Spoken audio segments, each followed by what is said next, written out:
Bonjour tout le monde, bienvenue à Ouvre ton jeu, le podcast. Toujours un plaisir de se retrouver. Comme d'habitude, j'aime ça vous lire, de lire vos commentaires. On en a toujours beaucoup.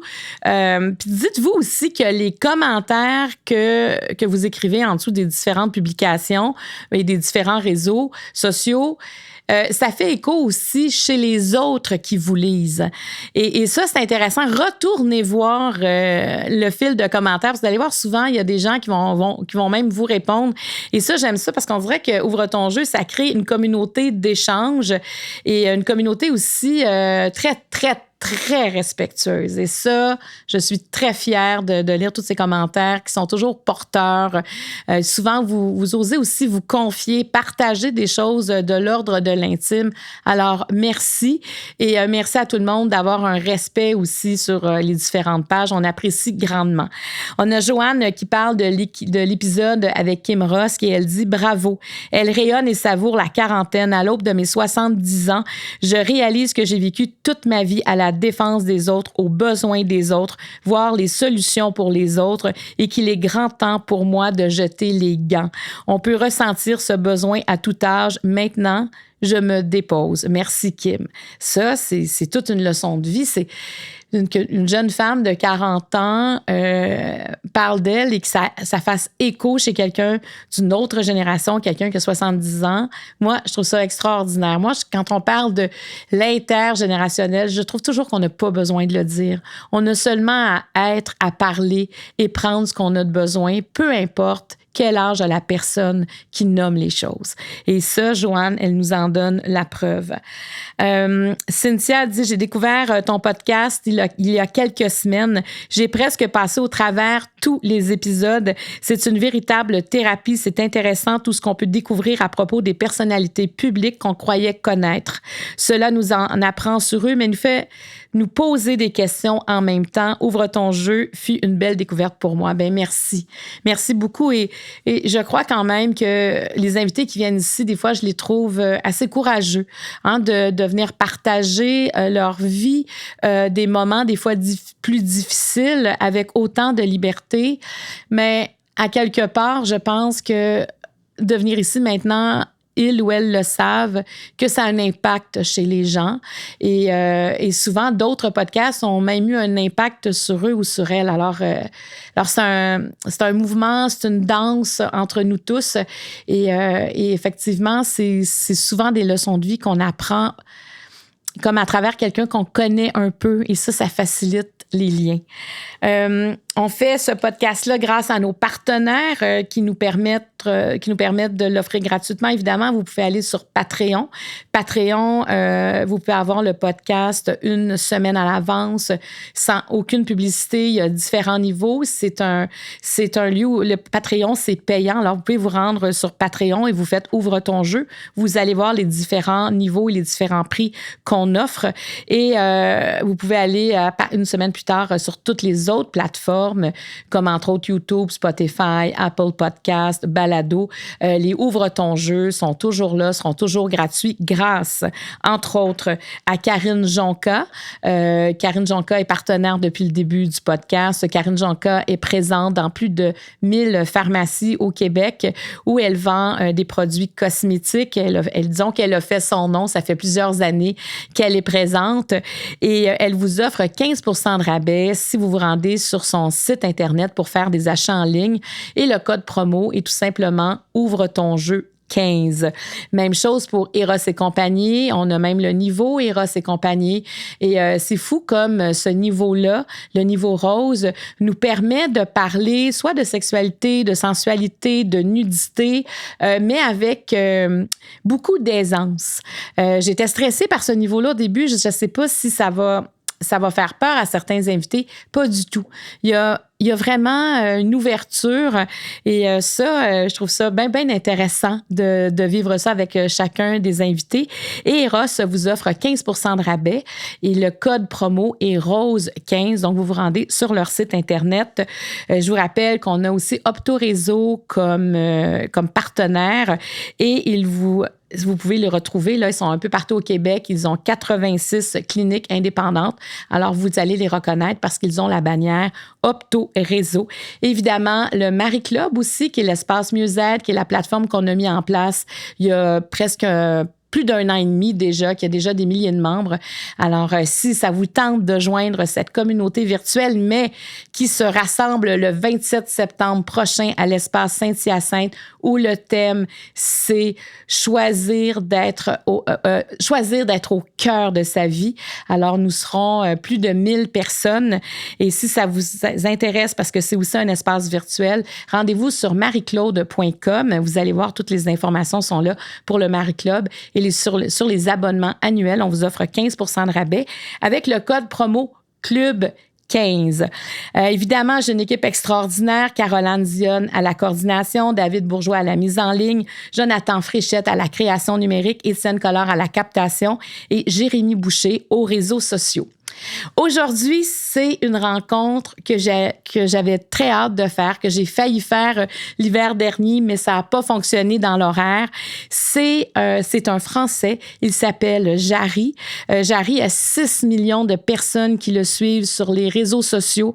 Il a une communauté extrêmement engagée. Ce que ça veut dire, c'est quand il fait un post sur ses réseaux sociaux, eh bien, il y a beaucoup, beaucoup de réactions. Sa communauté est vive. C'est quelqu'un qui a beaucoup d'empathie, très charismatique. C'est un animateur, un metteur en scène, un acteur. Et présentement, il vient au Québec parce qu'il est humoriste. Donc, il participe. En tout cas, il a participé jusqu'au moment où vous allez voir ça. Ce sera fait à un gala juste pour rire. Et il va revenir au printemps prochain nous présenter son spectacle Bonhomme. Alors, c'est un honneur pour moi. C'est quelqu'un que je connais pas, mais que j'admire beaucoup. Alors, c'est toujours un privilège de savoir qu'il va être avec nous pendant plusieurs minutes, hein, peut-être quelques heures, on ne sait pas.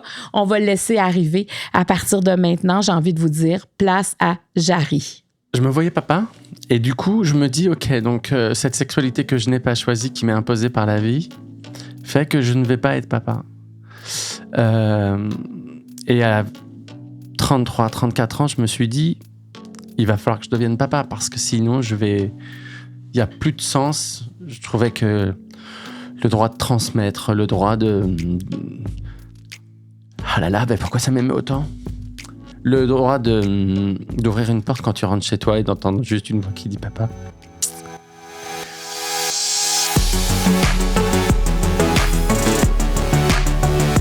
Ouvre ton jeu est présenté par Karine Jonca, la référence en matière de soins pour la peau, disponible dans près de 1000 pharmacies au Québec, et par le Marie Club, qui est un espace consacré au mieux-être où on y retrouve plus d'une centaine de classes de maîtres dirigées par des experts, disponibles sur marieclaude.com.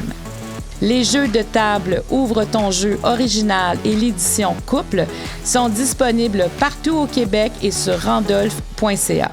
Alors, comme je vous ai dit en introduction, je suis contente aujourd'hui parce que c'est quelqu'un que je n'ai jamais rencontré.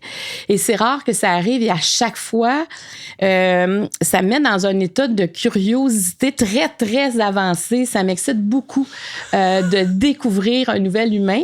Je l'ai vu beaucoup sur les réseaux sociaux, j'en ai entendu parler très, très positivement. Il est avec nous aujourd'hui parce qu'il est de passage à Montréal. Bienvenue, Jarry. Bonsoir, bonjour, bonsoir. Je ne sais pas à quelle heure vous écouterez, mais... Il n'y a pas d'heure. Il n'y a pas d'heure pour consommer. Non, exactement. Du bonheur. Mais c'est ça qui est le fun, c'est que les gens peuvent le faire comme ils veulent. C'est super. En tout cas, je suis ravi d'être ici. Et moi non plus, on se tutoie. Hein. Ah oui, on se tutoie, je pense que c'est plus simple. On ne se connaît pas, donc je suis aussi très excité. Et je pense que les gens qui accordent du temps aux autres pour les mettre en lumière sont forcément des guides qui méritent aussi d'être... entendu. Donc, j'ai hâte de ces moments ensemble. Parce que tu as quelque chose de... Tu sens les gens beaucoup, Jarry. Depuis que tu es arrivé en studio, tu me dis des choses sur moi. Ouais. Là. Ben oui, parce que je pense que rien n'est anodin. Je pense que si aujourd'hui on se rencontre, c'est que c'était le moment de se rencontrer. Parce que alors, je viens depuis plusieurs années et on ne s'était pas rencontrés avant. Et moi, je suis toujours impressionné dans une époque où on swipe très vite sur les choses, d'avoir 2 heures là ensemble, de prendre le temps de mettre les gens en lumière, de les écouter, de découvrir leur histoire. Je pense qu'on est au travers de ce qu'on a fait et pas forcément de ce qu'on dit. Et je trouve que d'avoir ce temps pour pouvoir l'explorer ensemble, Je trouve ça génial. Comment tu décrirais ce que tu fais sur le plan professionnel?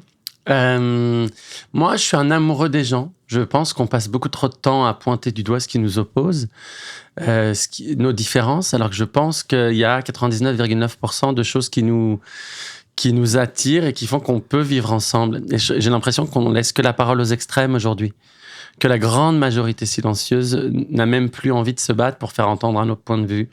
Et moi, je crois que je suis l'exemple de celui qu'on n'attendait pas et qui est là et qui est... J'ai pas de haters sur ce genre de choses. Je parle à toutes les communautés, toutes les religions, toutes les couleurs de peau, tous les âges. Et ça, c'est vraiment ce qui donne du sens à ma vie. Et tu as toujours été comme ça? Ben, j'ai toujours été comme ça. J'étais un enfant très... Les profs avaient convoqué mes parents en leur disant « Je crois qu'il est autiste » jusqu'à l'âge de 11 ans parce que je parlais pas du tout. J'observais les gens. Je me sentais pas obligé de parler. Et puis après, j'ai beaucoup parlé. Et après, j'ai commencé à avoir une différence qui se voyait physiquement. J'étais très efféminé. Donc, je n'appartenais à aucun groupe. J'étais toujours celui qui était choisi en dernier. Et quand au travers de ce que j'ai vécu dans ma vie, j'ai perdu beaucoup de gens très vite, très tôt, et que j'ai pris conscience qu'on allait mourir, ça a vraiment changé ma vie. C'est-à-dire que j'ai décidé, de toute façon, une fois mort, que plus personne ne se souviendrait de moi et que je me souviendrais de plus personne. Donc, que je n'allais pas laisser le pouvoir aux autres. Que j'allais prendre le pouvoir et que j'allais faire de chaque seconde et chaque minute de ma vie comme si c'était la dernière. Et aussi, une manière de dire à mes parents, vous n'avez pas fait l'amour pour rien. Je vais prendre la chance que vous m'avez donnée d'être en vie. Ça, c'est vraiment quelque chose de très important pour moi. Tu es un acteur, oui. Tu fais de la mise en scène, tu es aussi un humoriste, tu es au Québec en tant qu'humoriste présentement, et tu es particulier aussi parce que tu vas voir les gens dans la salle. Et ce que je remarque aussi, c'est quand tu vas voir les gens, tu es dans leur bulle. Tu rentres dans la bulle. Il y a une grande proximité physique quand tu leur parles. Mais moi, j'adore prendre les gens dans mes bras. C'est très compliqué quand je vais dans des pays où la culture est de garder une distance. Moi, j'ai tout le temps envie de faire des câlins aux gens. Voilà. Et je trouve ça génial. Et qu'est-ce que ça t'apporte d'aller aussi près des gens dans tes spectacles? Pour plus qu'ils aient le temps de penser et laisser la psychologie intervenir dans notre interaction. Je pense que quand on met à distance les choses, c'est qu'on met du recul. Et ce recul amène une analyse de dire « Ah, attends, qu'est-ce que je vois? Qu'est-ce qui se passe? Comment je sens les choses ?» Si je casse cette bulle en venant à ça de ton visage, tu fais, il est très très proche là. Et du coup, ça amène une immédiateté que j'aime en fait. Mm-hmm. J'aime sentir. On peut pas fuir. Non, quand un homme, je suis proche de lui, que je lui dis j'ai très envie de t'embrasser, et qu'il y a sa femme à côté qui regarde sa femme en mode help, et que sa femme se délecte en se disant et que je lui fais un petit bisou. C'est une manière de dire, tu vois, on met trop de vêtements pour se cacher, on met trop. Allez, let's go. Est-ce que tu es prêt à ouvrir ton jeu? Ah, moi, je ne joue jamais. Je suis venu là parce que je sais que tu as cet amour de l'être humain. J'ai pas de choses à cacher, j'ai pas de choses taboues. Je répondrai à toutes les questions. Parfait, mais tu vas voir ici, tu vas pouvoir en choisir des questions. Ah oui? Ah ouais, je vais t'expliquer comment ça fonctionne. Il y a des niveaux. Wow. Il y a le niveau vert. Ce sont des questions, je te dirais, plus générales. Okay. Des questions c'est des questions que je pourrais pas savoir qui tu es. Je pourrais te poser les questions vertes. Ensuite de ça, il y a les questions jaunes qui deviennent plus personnalisées. Yes. Les questions rouges qui sont quand même de l'ordre de l'intime. Il y a le niveau Eros et compagnie, sensualité, sexualité. Allons tout de suite à ces questions. La question Spaceman, c'est une question pour les membres Patreon et c'est une question axée sur le bien-être. D'accord. Et on finit toujours avec la question Opto-Réseau. Ça, c'est vraiment une belle façon de finir cette rencontre-là où on dépose l'avion tranquillement. Et peut-être tu t'en serviras pas, mais je te laisse quand même. Des fois, si tu trouves que ça va trop loin, tu n'as plus envie de répondre, la minute que tu déposes le joker, on change de question. J'adore. T'adores? Ouais. Alors, le niveau vert, là, comme sont grosses les cartes, tu peux les brasser sur la table. Tu vas m'en donner 5. Oh, j'adore. T'aimes ça, hein? Ouais, j'adore. Parce que toi, tu tires aux cartes aussi. Non, mais j'adore. Et j'adore le visuel. Oui. J'aime beaucoup ça. Je t'en donne 5? Tu m'en donnes 5. Peu importe le sens? Peu importe le sens. Peu m'importe. Peu importe, on va chanter. Si tu m'aimes. Alors, je vais te les lire. Tu vas en choisir une à laquelle tu devras répondre. Et après ça, je vais en choisir une. Donc, tu répondras à 2 questions du niveau vert. Alors, voici, je te les lis. Qu'est-ce que l'on te reproche le plus souvent? Quand je me regarde dans le miroir, je vois. Wow. De quoi as-tu peur? Wow. Sur quel trait de caractère as-tu dû travailler? Et quel genre d'enfant étais-tu? Mais elles sont toutes géniales. Elles sont toutes géniales. Alors, si on choisit une.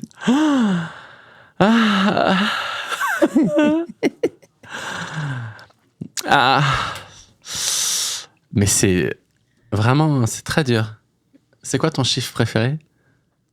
Il ne faudrait pas que je réfléchisse. Je ne sais pas pourquoi ce qui me vient en tête, c'est 21. 21. 1, 2, 3, 4, 5, 6, 7, 8, 9, 10, 11, 12, 13, 14, 15, 16, 17, 18, 19, 20, 21. Donc, c'est celle-là? Quel genre d'enfant étais-tu? Oui. C'est trop mignon. C'est la question à laquelle je ne voulais pas répondre. Pour vrai? Ben parce que je crois que j'ai été un enfant... Pour toi, enfant, c'est moins de 10 ans, on est d'accord. Après, on parle de préadolescence ou c'est moins de 18 pour toi? Non, 10 ans, parce que là, tu vas tomber comme dans la petite enfance, la plus jeune enfance. Oui, c'est correct que tu le spécifies. Parce qu'effectivement, après ça, il y a l'adolescence, jeune adulte. Oui. Moi, j'ai pendant longtemps pensé que j'étais adopté. Je viens d'une famille de vignerons. Ma mère travaillait dans les vignes et mon père était fondeur. Il coulait des pièces de voiture, comme il prenait la lave qu'il mettait dans des moules. Il était le seul à faire ça. Il est décédé à 53 ans parce qu'il respirait des fumées toxiques et donc il est parti très tôt. Donc moi, j'étais dans un milieu très ouvrier, très agricole. J'ai 3 frères qui étaient tous footballeurs, chasseurs, pêcheurs. Et dans quel rang tu es par rapport? Et moi, je suis le 3e sur 4. Okay. Et moi, je passais mon temps à lire dans ma chambre, à m'entraîner à mourir au ralenti en me regardant dans le miroir. Et je passais des heures à danser. Donc, j'avais vraiment l'impression d'avoir été adopté. Même physiquement, je ne ressemblais pas à mes frères. Et je me souviens, vers 6-7 ans, avoir dit à ma mère, mais est-ce que tu as fauté? Est-ce que tu as rencontré quelqu'un qui fait que je ne correspond pas du tout à l'environnement familial? Donc, j'ai grandi dans ça. J'ai eu la chance d'avoir une mère très aimante, qui a tout de suite compris que j'étais un enfant différent, que j'avais une autre sensibilité, que quand mes frères et mon père revenaient de la chasse avec le gibier, moi, je le réanimais dans la salle de bain. Quand ils regardaient les matchs de foot, moi, je regardais Sissi l'Impératrice à la télé avec ma mère. Sissi l'Impératrice, c'est une... Oui, mais on l'a écouté ici aussi au Québec, là, oui. Plusieurs fois. Voilà, donc j'étais cet enfant-là. J'aimais la poésie. Donc j'ai vraiment, jusqu'à 9-10 ans, j'ai été cet enfant qui avait très peu de copains. À l'école, je parlais pas. Je passais mon temps à rêver de comédie musicale, de danser. J'avais vu un film qui m'avait bouleversé à 7 ans, qui s'appelait Le Cercle des Poètes Disparus. Et j'avais l'impression que ce film, il avait été écrit pour moi. J'étais cet enfant qui avait envie d'en cachette de ses parents, de faire autre chose, de faire du théâtre, de lire la poésie, alors que pour eux, je devais être vigneron, je devais reprendre... C'est que ça te donnait un regard extérieur, ce film-là, que complètement. Tu n'étais pas seul, à être comme ça. Et puis à 11 ans, je suis tombé sur une prof au collège qui a dit à ma mère, il faut vraiment qu'il se mette à parler, donc on va lui faire du théâtre. Et moi, j'ai dit, jamais de la vie, je ferai du théâtre. Et le jour de la représentation... Elle me dit, tu vas prendre une cruche d'eau que tu vas amener à un moment donné quand je vais te le dire. Et tu as juste ça à faire. Et moi, je suis tellement stressé que je fais tomber la cruche d'eau sur scène, qui se casse et la salle rigole. Ça a changé ma vie. Je me suis dit, c'est moi qui ai fait rigoler les gens, là. Les gens m'ont vu. Et l'année d'après, je faisais le rôle principal au théâtre. Est-ce que c'est la première fois que tu sentais exister dans le regard des autres? Oui, complètement. C'était ça. Et puis, c'était surtout... que j'avais amené du bonheur aux gens avec ce que j'avais fait. Tu vois, quelque chose qui était un accident, mais cet accident qui a créé une situation qui a fait plaisir aux gens. Et tu aurais pu paniquer, là? Ah, mais j'ai paniqué, hein. Ah, t'as paniqué? Ah oui, j'ai paniqué. Je me suis dit, donc, ça y est, c'est une fin de vie pour moi. Tu sais, quand tu fais tout pour pas être vu, Et que là, t'es vu parce que il se passe cet accident-là qui n'était pas prévu. Et en même temps, ça m'a sauvé parce que je me suis dit, OK, je peux créer une émotion chez les autres. Que tu as observé depuis que tu es Tu vois, par exemple, j'aime pas du tout regarder les photos de moi petit. Qu'est-ce que tu vois? Ben, je vois un enfant triste. Je vois un enfant qui se pose 1000 questions. Je vois un enfant... Avais-tu des amis à l'époque? J'avais une copine. J'étais avec j'étais avec ma copine qui était grosse, donc elle n'avait pas de copine. Celle qui avait un appareil dentaire et que personne ne veut. Tu vois, j'étais avec les cassos, tu vois, les mal-aimés, quoi. Et on formait une super association. Mais j'ai pas plus de souvenirs que ça. Je me souviens juste que ma mère m'a sauvé la vie. Je le dis tout le temps. Comment elle t'a sauvé la vie? En étant dans l'amour, quoi. Elle me disait tout le temps, c'est pas grave, ça va aller, va danser dans ta chambre tranquillement, je m'occupe de tes frères et ton père. Tantôt, tu as dit que tu jouais à comme mimer ta mort. Ah ouais. Ah, mais comment on arrive à faire ça tout petit? Je rêvais d'être un grand tragédien. Donc moi, tout était tragique. Je prenais ma couette que je mettais autour de moi et je faisais semblant de marcher. Je me regardais face au miroir, je faisais... Et là, tu mourais. Et là, je mourais. Et il y avait toujours un petit sursaut de... Est-ce que tu as déjà joué ça pour vrai par la suite? Et quand j'ai commencé ma carrière d'acteur, j'ai joué le mythe de Persée. Je jouais Persée. Et le père de Persée meurt dans ses bras. Sauf que j'ai été viré au bout de 3 semaines parce que la salle était morte de rire. J'arrivais pas à jouer le drame. Ouais. J'étais là, papa, je veux pas que tu meurs. J'entends les gens qui faisaient. Donc le metteur en scène m'a appelé, il m'a dit, c'est pas possible en fait. Fais de l'humour. À chaque fois que j'ai voulu faire pleurer, j'ai fait rire les gens. Puis est-ce que tu fais pleurer les gens avec l'humour? Ben oui. C'est fou, hein? C'est probablement parce que c'est comme ta vraie nature. Et oui, et puis je crois que moi, je suis en paix avec mon arc-en-ciel émotionnel. Tu vois, je vais te poser une question. Tu sais combien il y a d'émotions qu'on peut jouer au théâtre? Je sais pas. La moyenne des gens disent une dizaine. Ouais. Il y en a 88. C'est beaucoup. Ouais.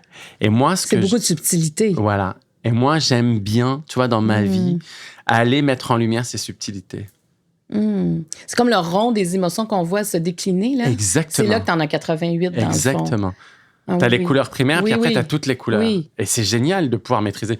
Tu peux pas dire aux gens, je suis effondré, si tu es juste triste. Tu vois, il y a une différence. Mais cette palette-là, moi, j'ai fait des émissions là-dessus déjà, sur cette palette d'émotions-là, parce que je la trouvais vraiment intéressante. Il faut mettre des mots, hein, parce que ça permet de pas juste dire « je suis fâchée, je suis contente ». Exactement. C'est d'aller un peu plus loin, et ça sert dans la vie, ça sert partout. Au niveau de la communication, c'est beaucoup plus clair quand on est capable de vraiment mettre un doigt sur l'émotion qu'on ressent et qu'on partage. Parce que si on te dit « je veux plus te parler » ou je suis contrarié », c'est pas la même chose.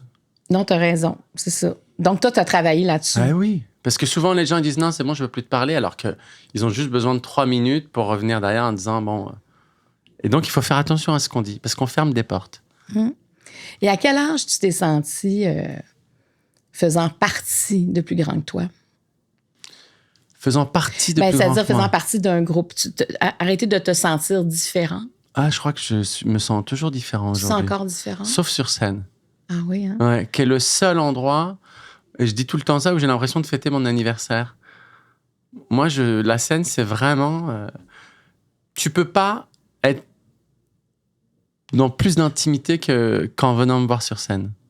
C'est vraiment l'endroit où je suis le plus proche des gens et je suis le plus proche de ce que je suis. Et en même temps, les gens se déplacent pour toi. Oui. Donc, ça donne aussi une permission d'être complètement qui on est. Ouais.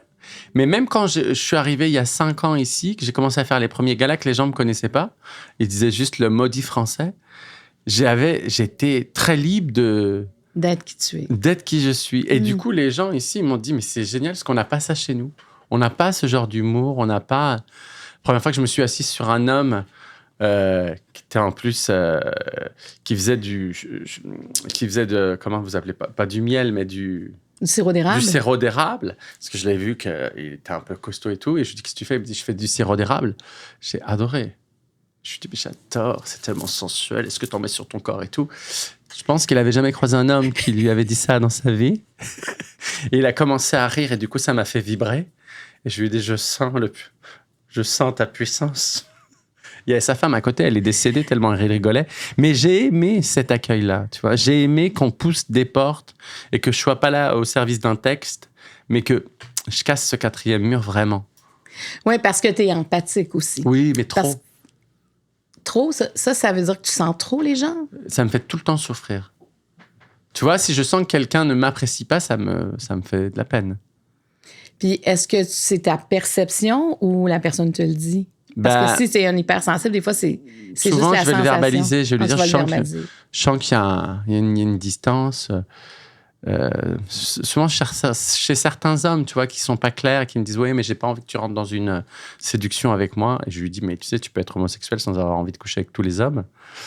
Tu es hétéro, tu n'as pas envie de faire l'amour à toutes les femmes. C'est la même. Mais c'est ça, t'es pas obligé de te mettre en évitement. Mais souvent, tu vois, c'est lié à ma sexualité. Ah oui? Ouais. Est-ce que ça te dérange? Bah, si certains hommes ont peur que je les séduise, c'est qu'ils n'ont pas répondu à toutes leurs questions. Après, si je suis celui qui peut ouvrir une petite porte. Est-ce que tu as ouvert des petites portes? Oh, j'en ai fracassé même, madame. Ah oui! Est-ce que c'est toi qui fais les premiers pas dans ce temps-là? Oui, oui. Ben oui, parce que de toute façon, c'est drôle, je ne pensais pas un jour parler de ça. Je ne prendrais pas le risque de savoir si les gens vont me séduire. Tu vois, je préfère être...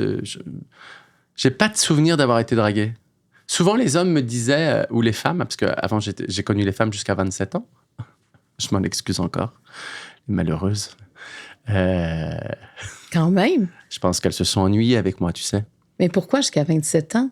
Parce que jusqu'à 27 ans, je n'acceptais pas cette homosexualité, donc Et tu le savais? Ben, pas vraiment. Un petit peu. Je savais que sexuellement, avec les femmes, il y avait des choses que j'aimais pas faire par rapport à mes amis. Tu vois? Parce que vous en parliez entre hommes? Tu vois, entre hommes qui me disaient, ah, tiens, hier soir, j'ai fait ça avec ma femme. Ouais, dans ma tête, je le verbalisais pas. Je me disais, ah, ça, je me vois pas... je serais gêné de faire ça. Tu vois? Donc là, je m'étais dit, tiens, c'est bizarre. Eux, il y a des trucs qu'ils aiment que moi, Et puis les femmes, elles me disaient tout le temps, elles me disaient, ah, t'aimes pas trop le sexe. Et en fait, c'est simplement que j'avais pas envie de... Tu vois, je passais plus de temps à leur donner des conseils pour se coiffer et s'habiller que...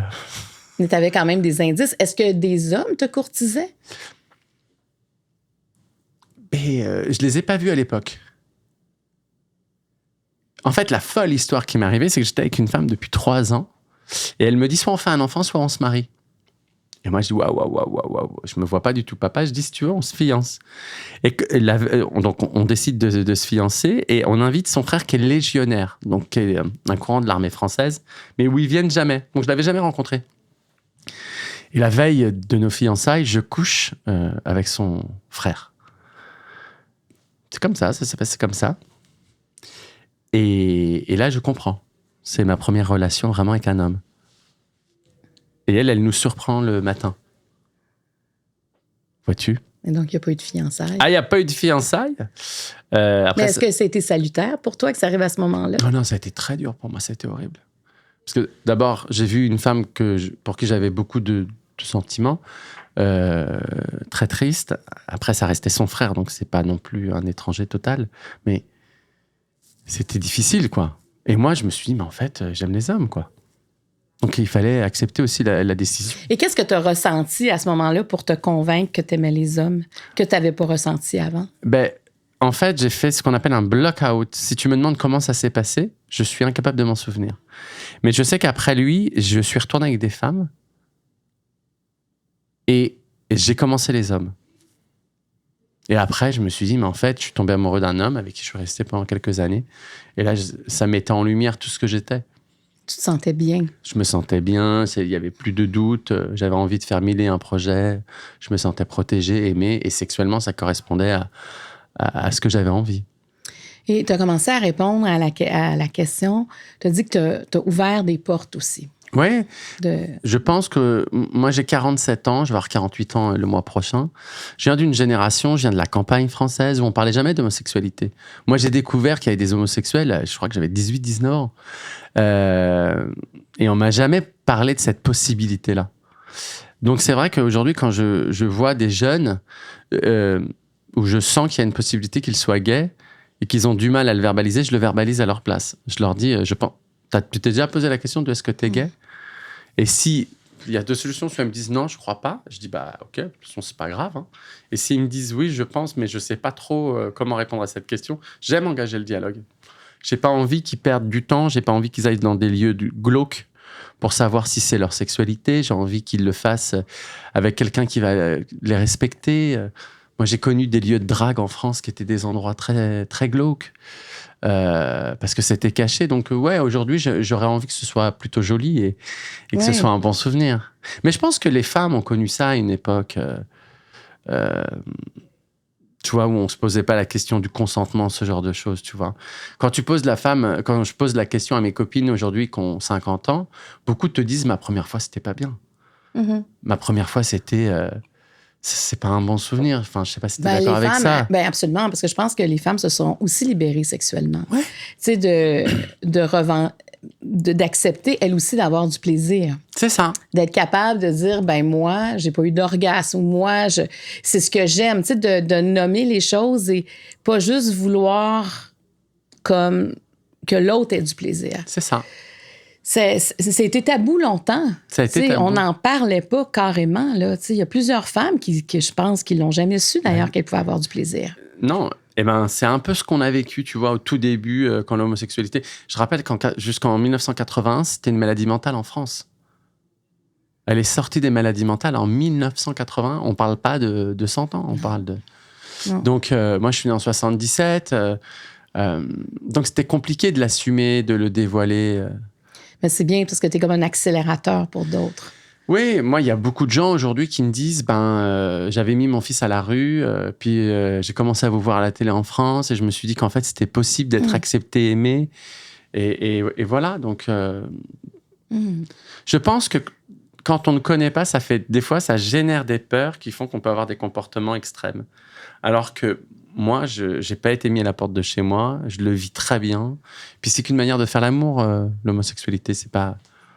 Des fois, les gens disent « Ouais, mais les homos, vous avez super bon goût, vous êtes fort en déco. » Non. Moi, j'ai des potes qui sont gays. Chez eux, c'est très moche. Donc, arrêtez de penser mais c'est parce que c'est des stéréotypes. C'est des stéréotypes. Ben oui, voilà. Ben oui, ça devient des préjugés, des stéréotypes. Alors, voici la question. Attends, je vais choisir quelle question. Attends, on dirait que j'hésite, là. Okay. De quoi as-tu peur?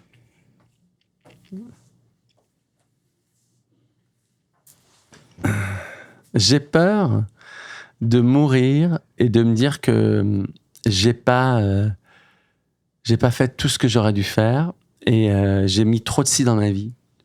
Les si, les mais, c'est des choses que je refuse. J'ai peur de ça et j'ai peur que les gens me fassent du mal. Ça, c'est...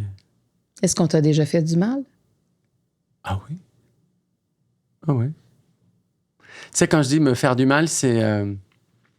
de pas me prendre en compte, de prendre des décisions à ma place, de penser à ma place, de faire d'avoir un discours réducteur ou de me réduire à quelque chose, ouais. Sur le plan professionnel. Sur le plan professionnel, on fait le même métier. Tu vois de quoi je parle des fois quand dans ce qu'on est, dans ce qu'on représente, on dit bon de toute façon elle, aujourd'hui elle a dépassé un certain âge, bon elle va gérer les anciens qui regardent la télé, alors que dans ta tête, tu as encore 7 ans et que tu es capable de surprendre. Ça me fait de la peine. Quand on réduit les gens sans leur laisser une chance de montrer ou de faire quelque chose. Moi, j'ai toujours peur de ça. J'ai peur vraiment, vraiment que les gens passent à côté de moi. Toi, je dis tout le temps aux gens, ne vous dites pas, c'est un spectacle par un gars. Non. Venez voir, c'est de l'amour. Je parle pas d'homosexualité. Ne me jugez pas sur ça. Tu vois? Mais tu sais, tu l'es. T'as pas besoin d'en parler. Mais voilà. Tu vois, je fais de la moto en France. Quand je le dis, les gens me disent, on s'imaginait pas que tu faisais de la moto. Je dis, avant, vous pensiez que je faisais quoi? Du poney? De la trottinette électrique? Ça t'empêche pas de faire ça. Ben, mais tu peux tout faire. Mais je peux tout faire. Mais tu vois, mais oui, mais c'est tellement stéréotypé. Ça, aujourd'hui, on a tendance à mettre les gens dans des cases pour se rassurer. Et moi, je dis, pétez tout. Tu sais, quand moi, j'ai 56 ans... What? Ouais! Je peux pas rester. Tu es trop âgé pour toi, je le sais. Mais quand je suis arrivée à l'université au début des années 80... non, attends, je suis pas plus vieille que ça. J'étais 80, je pense 89, quand je suis arrivée à l'université, je me trompe pas. On fait éclater les cases. Parce que là, c'est la globalisation des marchés, l'ouverture sur le monde. Tu sais, Internet est arrivé dans ces années-là où, au niveau fonctionnel, où là, on se branchait. Et je trouve que dans les dernières années, on se replie sur soi-même et on essaie de se trouver une niche avec... Tu sais, il y a tellement de descriptifs que la niche, elle devient tout petite. Et en même temps, on se sent aussi seul souvent. Mais on n'est plus dans cette ouverture-là. Moi, je trouve on est dans une espèce de peur de l'autre, puis on a peur de parler de l'autre pour pas se faire taper dessus. Il y a quelque chose qui se passe présentement. Moi, en tout cas, je suis pas capable d'accepter ça. Faut pas. Parce que c'est comme si on a travaillé tellement fort pour libérer la parole et on sait qu'il y a des endroits dans le monde où ils peuvent encore mourir s'ils parlent. Nous, on a gagné ces galons-là d'avoir la liberté de parole. Alors, il ne faut pas se réduire maintenant qu'on l'a. Et c'est pour ça que je parlais tout à l'heure des extrêmes. Ouais. Pour ça qu'il ne faut pas laisser cette parole aux extrêmes. Tellement. Et que quand aujourd'hui, on te dit... on te parle de wokisme, on te parle d'immigration, etc. Il ne faut pas laisser la parole à ces gens. Vraiment, je le dis... Aujourd'hui, on parle de santé mentale. On dit, ouais, les gens, ils vont pas bien. Mais en même temps, on leur dit, il faut pas que tu passes à côté de ta vie, mais rentre dans la case dans laquelle je te mets. Mais non, ça peut pas fonctionner. Mais tu le dis d'entrée de jeu, c'est que les extrémistes d'un bord ou de l'autre, là, ils vont polariser beaucoup. Ils vont prendre beaucoup la place, mais c'est les gens, la majorité silencieuse, qui a peur de prendre la place parce qu'elle se fait attaquer quand elle prend de la place. Mais complètement. Et on est seul. Des fois, il y a des groupes, il y a des lobbies quand même qui sont organisés, qui prennent la parole. Nous, la majorité silencieuse, il n'y a pas de lobby, il n'y a pas de... Et c'est quand les gens disent « moi, je me retire des réseaux sociaux, moi, j'ai plus... » Il y a quelque chose de triste parce qu'on laisse la place aux autres complètement. Aussi. Puis on a autant le droit d'exister dans nos opinions que... Puis il n'y a pas de bonne réponse. Non, il n'y a pas de bonne réponse. Il n'y a que des possibilités. Mais il faut continuer à exister, par exemple. Tu vois, quand je suis arrivé ici l'année dernière, j'ai fait un sketch où à un moment donné, je vais dans la salle et je cherche une femme qui a une forte poitrine et qui rigole pour lui dire « Excusez-moi, quand vous faites vraiment trembler vos seins, ça fait vibrer la scène. Est-ce que vous pouvez essayer de les maîtriser ?» C'est pour moi, en faisant ça, c'est dire qu'on peut rire de tout, tu vois, et que c'est pas du tout me moquer d'une forte poitrine, parce que la vérité, c'est que si j'avais une journée pour avoir une forte poitrine, j'aimerais tellement savoir ce que ça fait, puis je serais pas là en train de te parler. Tu vois, c'est plutôt dans ce sens-là, en fait. Et quand on te dit attention en humour, à pas aller là-dessus, ça peut être kitsch, moi, c'est comme un instinct de survie, je vais là-dessus. Je peux pas faire autrement. Ce que je peux te dire, je me dis, mais t'es en train de m'interdire de faire quelque chose qui me semble être bon, qui n'est pas de rire de quelqu'un, qui est de rire avec quelqu'un. C'est totalement différent. Non, parce que tu as la personne devant toi, là. Ben oui, je fais T'es pas en train de généraliser non plus, donc tu personnifies. Tu vas voir la personne, tu personnalises, c'est-à-dire... Quand je vois les handicapés dans ma salle avec qui je fais beaucoup de sketchs, et que, par exemple, des fois, ils me demandent... L'autre jour, il y a une jeune femme, elle n'a pas de bras, pas de jambes, elle me dit, est-ce qu'on peut faire une photo? Je lui dis oui, je prends son appareil et je lui dis, lève-toi. Quand je lui demande de se lever, je vois bien qu'elle n'a pas de jambes. Donc, je lui dis, pas de jambes, pas de photo. Je lui rends son appareil et je dis, c'est quand même fou, ces handicapés, ces gens qui sont même pas capables de marcher jusqu'à la scène pour venir me voir. Elle rigole, tu vois. Et il y a une partie de la salle qui fait oh! Mais moi, cette partie de la salle qui fait oh! me pose problème. C'est-à-dire que cette partie-là voit le handicap. Moi, je vois la personne. Je fais un joke à une personne. Est-ce que tu es retourné prendre une photo avec elle? Évidemment. Oui, mais il faut le dire. Hein? Tu vois, et je lui ai dit, lève-toi et marche. Bon, ça n'a pas marché. J'ai vu aussi un post que tu as fait sur Instagram où la dame est en... c'est comme comment on appelle ça? Pas un triporteur, en fait. Un petit scooter. Et finalement, elle se lève et c'est toi qui s'en vas avec son petit scooter parce qu'elle avait de la difficulté à marcher. Ouais. tu lui as donné de l'attention. Moi, je pense que ces gens-là, souvent, passent en dessous du radar. Mais bien sûr. On les évite pour pas se mettre les pieds dans les plats, pour peu importe la raison, parce qu'ils nous dérangent, parce qu'ils nous rendent des fois inconfortables. Exactement. Et toi, dans le fond, tu vas directement devant eux et là, tu les fais exister. Et ça, pour ces gens-là, c'est sûr que c'est extraordinaire. C'est extraordinaire. Et des exemples comme ça, j'en ai. Des fois, je vais loin, mais parce que je trouve ça... Je me souviens d'une jeune fille qui était tétraplégique, elle bavait beaucoup. Elle avait un fauteuil électrique et je lui dis, que tu peux me faire un tour de salle. Donc, elle me fait faire un tour de salle et au moment où je me lève devant elle, je vois que vraiment mon sexe arrive au niveau de sa bouche qui est en train de baver, tu vois. Et je lui dis, écoute, fais-moi une fellation comme tu es déjà en train de lubrifier. J'ai jamais vu quelqu'un autant rire de toute ma vie. Et sa mère m'a dit, mais vous vous rendez compte qu'on ne parle jamais de la sexualité des handicapés? Et vous, là, en 2 secondes... Et du coup, j'ai parlé après avec elle, et elle, son rêve, c'est pas de marcher, c'est de faire l'amour. Moi, je me dis, je suis super content d'avoir pu, tu vois, mettre en lumière ça pendant 2 secondes. Ouais. Et pourquoi elle n'aurait pas le droit de faire une fellation? Mais c'est parce que tu es hypersensible. Mais tu vois... Tu le sais. Ouais, mais je pense que c'est important qu'on se batte pour ça. Mais oui, mais tout à fait. Puis, tu sais, il y a même des organismes aussi qui vont offrir des services sexuels spécifiquement pour les personnes en situation de handicap pour vivre une sexualité. Ben oui, mais c'est vrai que des fois, on n'y pense pas. Non. Mais souvent, on n'y pense pas. Est-ce que tu es prêt au niveau jaune? Wow! Alors, on fait le même service sur les brasses, mais cette fois-ci, tu m'en donnes 4. 4.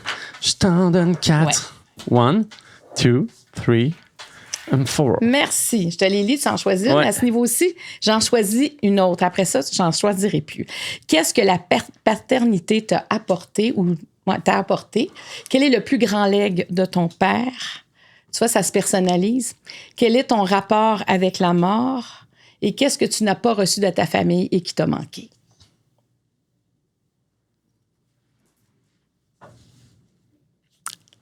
Déjà, bravo pour les questions. C'est hyper pertinent. C'est-à-dire que vous avez vraiment pris le temps de me découvrir. Les 4 méritent d'être traités. Je vais... c'est très compliqué. Tu sais, toi, déjà, la question que tu veux me poser? Non. D'accord, ça m'aurait aidé. Ça m'aurait fait plus que 3 cartes à choisir. Non. Je pense que je vais prendre cette question-là. C'est laquelle? Qu'est-ce que la paternité t'a apporté? Ouais. Quand tu découvres que tu es homosexuel, tout de suite, tu fais une croix sur le fait d'être père. Parce qu'on sait qu'il faut un homme et une femme pour faire un bébé. Ça a été ma plus grosse blessure. Dans mon acceptation de l'homosexualité, je me suis dit... Mais depuis que je suis tout petit, depuis l'école primaire, je joue au papa et à la maman, et à chaque fois, je suis le papa, et je me voyais vraiment...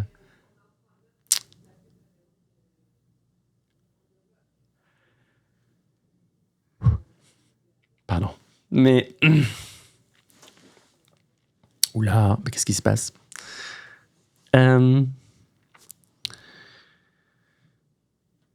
Je me voyais papa, et du coup, je me dis, ok, donc cette sexualité que je n'ai pas choisie, qui m'est imposée par la vie, fait que je ne vais pas être papa. Et à 33, 34 ans, je me suis dit, il va falloir que je devienne papa, parce que sinon, il n'y a plus de sens. Je trouvais que le droit de transmettre, le droit de... Ah là là, pourquoi ça m'aimait autant? Le droit d'ouvrir une porte quand tu rentres chez toi et d'entendre juste une voix qui dit papa. Et donc, j'ai fait ce parcours. J'ai d'abord voulu adopter en France. Et pour adopter en France, il faut faire une démarche où tu as un agrément qui est délivré par l'État. Et donc, il y a des enquêtes sociales qui sont menées. Et à l'époque, je vivais dans un 110 mètres carrés à Paris. L'assistante sociale est venue et a dit c'est un peu petit pour accueillir un enfant. Donc, j'ai compris ce jour-là que je ne pourrais pas être papa. Parce qu'il faut bien dire, un 110 mètres carrés, c'est grand. C'est immense à Paris. C'est ça, c'est grand. Là. Je gagnais très bien ma vie. Et donc, je comprends à 33 ans que je ne pourrais pas être père, que je ne pourrais pas adopter d'enfant. Et c'est là où j'entends parler de la GPA et que... Gestation par autrui. Gestation par autrui. Et que je décide avec mon copain de l'époque d'essayer d'être papa.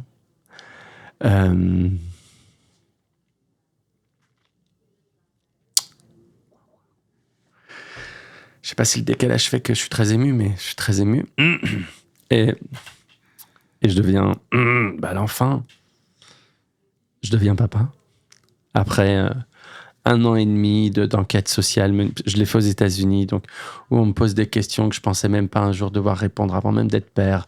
Genre, si votre enfant vous obéit pas, quelle punition vous allez mettre en place?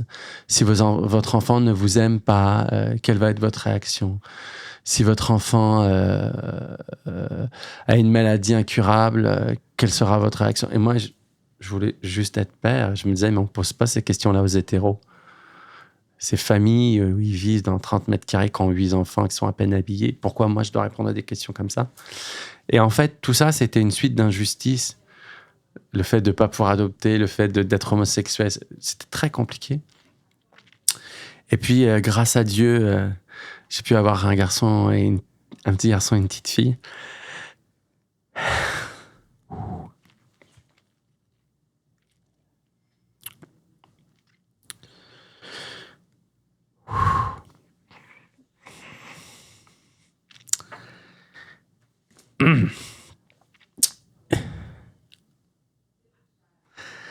Je suis désolé, mais il faut que tu me parles. Je vais te parler, oui, mais je ne voulais pas interrompre tes réflexions que tu as à l'intérieur, mais qu'est-ce qui te rend si émotif présentement? C'est de te rappeler tout le chemin parcouru? C'est de voir les injustices à travers tout ce cheminement-là? Oui. C'est exactement ça, et puis c'est de voir que tu aurais pu passer à côté de ce que tu as, de tes enfants. C'est exactement ça. C'est de me dire qu'aujourd'hui, ils ont 9 ans. Que je suis passé d'un couple d'hommes à une famille. Que j'entends tous les jours quand je rentre ce mot que je pensais jamais entendre, papa. Qu'on met en avant, en tout cas en France, une espèce de violence sur le fait que j'ai fait une GPA, une gestation pour autrui, juste pour apporter de l'amour à quelqu'un. On te reproche? Oui, il y a une partie de la population qui considère qu'on achète un enfant, alors qu'évidemment, on est loin de ça. Mais j'ai aussi beaucoup de peine pour tous ces enfants qui sont dans des centres et qui attendent d'être adoptés et qui ne peuvent pas l'être parce que c'est tenu par des gens qui ont une pensée archaïque. Ici, au Québec, c'est possible. Je sais, vous êtes tellement plus en avance que nous là-dessus. Et mon émotion, elle est parce que je pense à ces parcours de vie qui pourraient changer. Je me dis, c'est quand même terrible d'avoir les solutions, de rendre des enfants heureux. De voir que des gens le souhaitent. Et puis, que les choses ne se fassent pas. Il y a 17 000 orphelins, pupilles de la nation en France, des enfants qui attendent. Et il y a 21 000 demandes par an. Il y a moins de 400 adoptions par an qui sont faites. Donc ça me rend triste. Qu'est-ce que m'a apporté la paternité? Une forme de normalité, en fait. Je suis devenu un papa, j'ai une famille, je me réveille le matin, j'emmène mes enfants à l'école. Je suis pas dans les boîtes de nuit à m'enfoncer des objets dans les fesses, ce que pourraient penser les gens, tu vois. Je suis devenu... Le regard des autres a changé sur toi depuis que tu es devenu père? Bah oui. Tu vois, je suis devenu un papa, donc c'est... Est-ce que ce regard-là est plus juste maintenant? En tout cas, pour moi, il est venu vraiment faire du bien à un endroit où ça faisait mal. Le regard des gens aujourd'hui, il est de... est-ce que 2 hommes peuvent élever un enfant? Tu vois, j'ai encore des fois des gens qui me disent « Mais quand ta fille va avoir ses règles, comment tu vas aborder le problème? Normalement, c'est la maman qui le fait. » Eh bien, je pense pas, non. Je pense qu'il y a des papas qui sont extraordinaires, il y a des mamans seules qui sont extraordinaires. On n'est plus dans une sexualité, là, on est dans notre capacité à converser avec nos enfants. Moi, je suis évidemment fusionnel avec eux. Et tu t'amuses avec eux, même sur les réseaux, on les voit pas, ouais. mais on les entend avec toi, ils font de l'humour avec toi. Ouais, je les aime. Je les aime de manière démesurée. Est-ce que ça t'a complété à quelque part? Ah oui. Mais de toute façon, je pense que j'ai plus peur de rien grâce à eux. Oui, c'est ça t'a donné de la force. Ah ouais, ça m'a donné de la force, ça m'a ancré pour l'éternité. Je trouve que l'amour d'un enfant, c'est... tu le sais, t'es maman. Mm-hmm.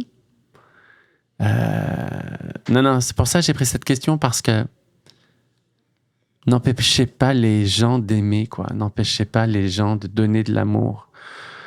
C'est tellement dur la vie. Pourquoi vous voulez que quelqu'un qui a envie de faire quelque chose de positif ne puisse... Enfin, vraiment, tu vois. Je sais qu'ici, ça ne vous concerne pas, mais... Mais ça ne nous concerne pas. Il faut l'entendre parce qu'il y a encore des zones nébuleuses ici. Par exemple, par rapport aux mères porteuses, au Québec, il y a encore des zones grises. Alors que, par exemple, en Ontario, il y en a moins. Il y a encore un bout de chemin à faire pour normaliser le tout, mais il y a un grand bout de chemin qui a été fait au niveau de la reconnaissance d'un couple de même sexe. Quand la mère porteuse, je lui ai demandé pourquoi elle voulait porter mes enfants, elle m'a dit « Je le fais pour Dieu ». Moi, je dis pardon. Et elle me dit oui, Dieu m'a donné la chance de pouvoir porter des bébés. Je dois aider ceux qui ne peuvent pas le faire. Et j'ai trouvé que c'était la plus belle des réponses. Parce qu'on va se le dire, les mères porteuses, elles sont très peu payées. Les gens disent elles le font pour l'argent. Faux. Faux. Ce qui coûte très cher dans le parcours GPA, c'est les frais médicaux. Nous, aux États-Unis, une prise de sang, c'est $1,200. Est-ce que vous êtes allé habiter là-bas? On y est resté 3 mois. On a vécu avec son mari et ses 2 enfants, parce qu'elle avait 2 filles et son mari. On a vécu 3 mois avant l'accouchement avec elle. Et on était là dans la salle d'accouchement. On a coupé les cordons. Aujourd'hui, je suis toujours en contact avec elle. Et il faut dire que j'imagine que l'ovule qui a été fécondé n'était pas son ovule. Non, c'était c'est important de le dire. L'ovule d'une donneuse. Ouais, que vous avez sélectionné. Qu'on a sélectionné, qui nous a sélectionné aussi, parce qu'aux États-Unis, c'est les donneuses qui décident et les mères porteuses qui décident. Non, oui, c'est tout un parcours extraordinaire. C'est un travail d'équipe, là, ce que tu me racontes. C'est un travail d'équipe, c'est surtout une vision du monde, tu vois. Ouais. Parce que pareil, cette donneuse, je lui ai dit, mais qu'est-ce qui fait que vous donnez comme ça vos ovocytes? Et pareil, c'est la religion. Moi, j'ai une anecdote, je dis tout le temps aux gens, quand on était avec la poussette dans les rues de Los Angeles, les gens nous disaient « Ah, mais congratulations !» C'est vraiment incroyable. Et on arrive en France, on a pris un taxi, et le chauffeur de taxi dit « 2 hommes avec 2 bébés, mais où sont les mamans ?» Tu vois? Et là, je me suis dit « Ok. » C'est 2 choses très différentes. Et comment tu t'es senti quand tu as coupé un des cordons ou les 2 cordons? Ben, moi, j'ai crié. J'ai crié, j'ai fait un pot à pot pendant 7 heures parce que je n'arrivais pas à les lâcher. C'était, de toute façon, c'est mes enfants, c'est ma plus belle. Enfin, je peux crever, quoi, pour eux. Enfin, tu sais, t'es maman. Mais oui. Oui, mais la différence dans toute cette démarche-là, c'est d'avoir un vent de face au lieu d'avoir un vent de dos quand on veut des enfants. C'est une grande différence. Oui. C'est une volonté. Est-ce que j'aurais eu des enfants? Est-ce que j'aurais eu la volonté que tu as eue? Je ne le sais pas. Tu comprends?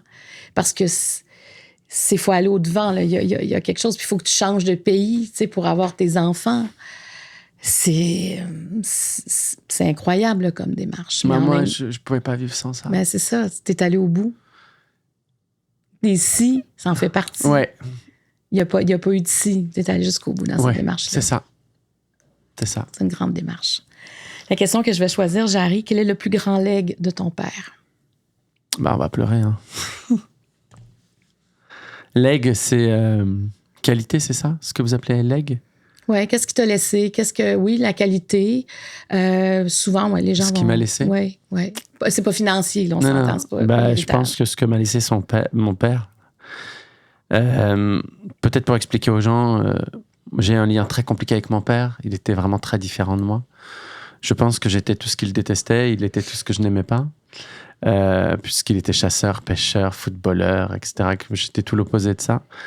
Quand il a appris qu'il avait une tumeur au cerveau, en gros, il m'a dit « J'aimerais que tu m'accompagnes parce que comme on ne s'apprécie pas trop, l'un et l'autre, on ne souffrira pas trop. » Donc, j'ai accepté de l'accompagner. Et puis, au bout de 3 mois de maladie, on est devenus fusionnels et on s'est rapprochés.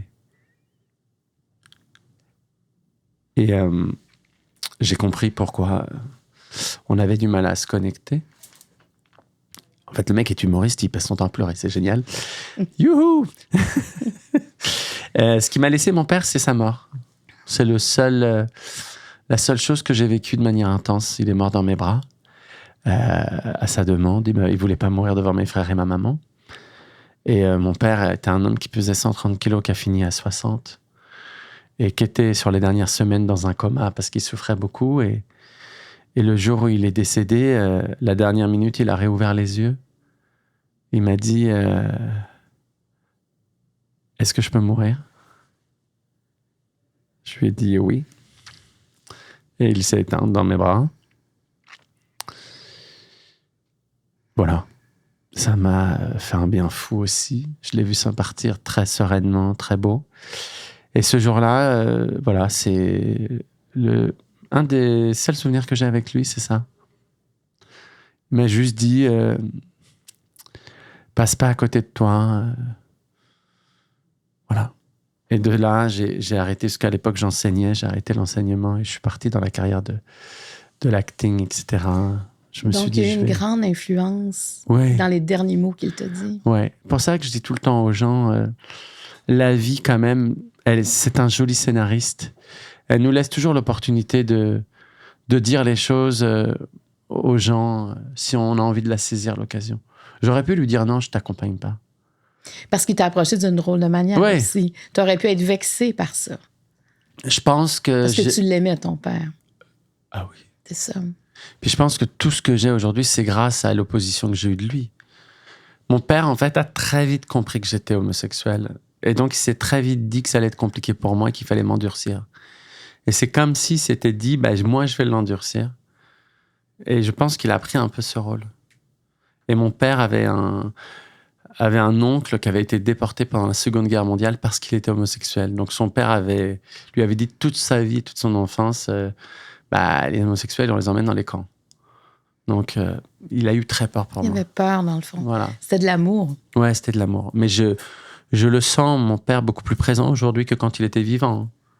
À quel moment tu le sens? Tout le temps. Sur scène, il y a un passage aujourd'hui où je parle de lui. Et je le sens présent dans les moments importants de ma vie. C'est une force? Ah oui, complètement. C'est une vraie force. Pour ça, des fois, il faut perdre des gens qu'on aime. Parce qu'ils nous protègent de là où ils sont, c'est bien. Mais il faut être en lien avec eux. On dirait que la façon que tu as vécu sa mort était comme une réconciliation, une conciliation. Mais il y a de quoi qui s'est passé que c'était jamais passé avant. C'est ça. Il y a eu... Vous vous êtes rencontrés là, sur le même... Je pense qu'on s'est rencontrés. Dans le même carrefour. Parce que lui, il n'avait plus rien à perdre. Et qu'il a vu que j'étais là avec lui. Quand celui qui vous a donné la vie vous dit « j'ai peur de mourir », il faut trouver les mots. Est-ce que tu as l'impression qu'il voyait comme le plus fort aussi de ta famille pour accueillir ça? Oui, complètement. Il savait que de toute ma famille, j'étais le seul qui pouvait tenir debout et l'accompagner là-dedans. Complètement. Donc, il a vu ta force. Oui, complètement. Donc, ça a changé le reste de ta vie? Ça a changé le reste de ma vie. C'est-à-dire, je me suis dit, je suis le prochain. Ça fait ça souvent, hein, quand le père meurt, pour les hommes, t'es le prochain sur la ligne de feu. Oui. Et souvent, les hommes vont dire, c'est le premier jour du reste de ma vie. Il y a comme homme. On dirait que le père, des fois, il peut pas être castrant, mais il y a quand même une autorité qui reste du père. Je pense qu'on peut vivre toute sa vie sans prendre la mort en compte, en te disant « oui, je suis pas concerné. Elle concerne les gens autour de moi, mais moi, elle me concerne pas. » Et tu peux aussi te dire « mais en fait, je suis le prochain, donc je vais vraiment la bouffer 2 fois plus. » Et moi, je trouve que si on nous expliquait que tout ce qu'on fait va finir par, de toute façon, le fait qu'on va mourir, je pense que les gens se poseraient moins la question de faire ou pas faire les choses. Parce que de toute façon, la finalité, c'est la mort. Oui. Tu comprends? Moi, les gens qui me disent, j'espère que dans 10-15 ans, je pourrais faire ce pays, j'aimerais tant... Non, mais fais-le maintenant. Parce que ça se peut que dans 24 heures, tu sois plus là. Tu sais, on ne sait pas. C'est tellement un mystère, la vie. Tu sais, la fin de la vie demeurera toujours un mystère. Fais-le maintenant. Mais j'aimerais bien chanter. Je le ferai quand je serai à la retraite. Mais non. Non. Chante maintenant. Tu vois, ou ces femmes qui disent « je vais attendre que les enfants soient grands pour divorcer, puis de toute façon, il n'y a plus d'amour entre nous. » Mais non, fais-le maintenant. Montre à tes enfants ce que c'est que d'aimer tous les jours. Fais l'amour, Enfin, le sens du sacrifice n'a rien à voir avec la chance qu'on a d'être vivant. Il n'y a pas de sacrifice à faire. Le seul sacrifice, c'est de ne pas faire du mal aux autres. Mais sinon, ne sacrifie rien dans ta vie. Deviens la meilleure version de toi-même. Ne laisse pas la place au centre à quelqu'un d'autre. Jamais. Quand tu dis ça à tes amis, est-ce qu'ils t'écoutent? Ouais. Mais de toute façon, je ne peux pas laisser les gens passer à côté d'eux-mêmes. Non. Je ne peux pas avoir ce sentiment de non-assistance. Ben oui, puis moi, j'ai toujours aux gens, arrêtez d'attendre après les autres. Oui. Mais il n'y a personne qui me l'a demandé. Mais non, mais fais-le. Fais-le. Ben, je suis d'accord avec toi. Parce que c'est peut-être en perdant des gens aussi qu'on se rend compte. On peut pas avoir trop de gens autour de nous, de toute façon. Il faut pas laisser la place aux gens, tu sais, qui ne prennent pas ça en compte chez toi. Mm-hmm. Oui, mais c'est donner un pouvoir, tu l'as dit. Qui te disent, oui, mais moi, écoute, je peux pas prendre en compte tes envies, donc tu vas répondre aux miennes. Pardon? Donc, dans ton couple... Tu sais que ça s'appelle un viol, ce que tu es en train de faire? Je ne suis pas d'accord, mais tu t'en fous, et tu vois ton intérêt. Ben non, en fait. Mais pour dire ce que tu dis, il faut avoir souffert. Oui, bien sûr. Tu vois, je te donne un exemple. Hier, je sors de l'Olympia, la salle de spectacle de chez vous. Il y a un couple qui est en face et le jeune homme se prend la tête avec sa copine et commence à mal parler. J'interviens. Et je lui dis, pourquoi tu parles mal à ta copine? Il me dit, vas-y, occupe-toi de tes affaires et tout. Après, il me dit, mais ton visage me dit quelque chose. Je lui dis, oui, je suis un artiste, mais on s'en fout. Et juste, je le prends dans mes bras. Je lui dis, là, t'es hyper en colère, non? Il me dit, ouais, je suis en colère, mais là, elle a fait ça, elle a fait ça. Je lui dis, ok, tu sais que tu vas mourir un jour? Je te jure, en 2 secondes, il a dédramatisé. Je dis, tu mets trop d'énergie là dans l'événement. Je dis, vas-y, on s'en fout. C'est sûr que ça calme. Mais ça, je te jure. C'est sûr que ça calme quelqu'un. Ça l'a calmé tout de suite. Ben, c'est comme si tu l'as sorti d'où il était, tu l'as neutralisé à quelque part. Je lui dis, t'es en train de nourrir une émotion négative qui prend possession de ton corps, qui va mettre des choses négatives. Il se fait subir quelque chose à autrui. Là. Et puis, cette jeune fille, même si elle t'a fait un truc horrible, c'est pas grave. C'est son parcours de vie. Ouais.